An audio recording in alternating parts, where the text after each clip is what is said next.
jërë ngeen jëf yéen ñi safoo site internet bi di Buzz Actu 221 nuyu nañ leen bu baax jaajëfal leen ci kóolu tege sopp bi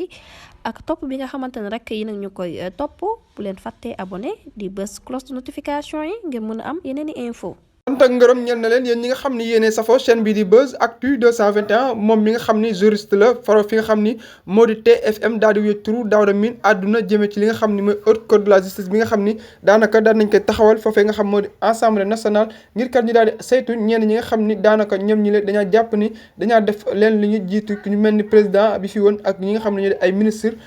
mu nekk ay actes yi nga xam ni daanaka foofee nekk na acte bi nga xam ni lu daal di am solo la ci ginnaaw bi nga xamee loolu rek mbir taxawal nañ ko mu nekk acte yi nga xam ni daanaka ci mim réew du Sénégal assemblée bu nekk daf ko war a daal di am waaye bëriwaat na assemblée yi nga xam ni romb na fi amuñu ko benn yoon mu nekk assemblée président Ousmane Sonko bi assemblée ki nga xam ni moo di El Malick Ndiaye ñoo ko daal di am loolee mu nekk acte yi nga xam ni moom mi indi na ci ay gis-gisam ak tontu bu am solo ak réponse bi nga xam ni kenn ku nekk ak analyse politique saa su ne comme ni ñuy gisee moom Daouda Mine di ko def mu nekk mbir yi nga xam ni lu daal di am solo la moom Daouda Mine nag daal di ne xamle ci jamono guñ toll nii li nga xam ni moo am nekk na mbir yi nga xam ni lu daal di yéeme la waaye tamit indi na ñen ñii lan moo waral ñuy def ak saa su ne naka la ñu war a mën a taxawee ci ëtt atte yooyu la ak taxawaay bu nekk bi nga xam ni ñoom war nañ kaa mën a amee mu nekk mbir bi nga xam ni daanaka at na ñëpp ñaareel bëgg lépp leer ci mim réew di Sénégal rawat na atum 2021 ba jàpp 2024 gi la loolee nekk mbir yi nga xam ni lu daal di am solo la waaye nag lu ci mënta am ba am moom kër na kër TFM bi la juriste bi la daal di addu jëmee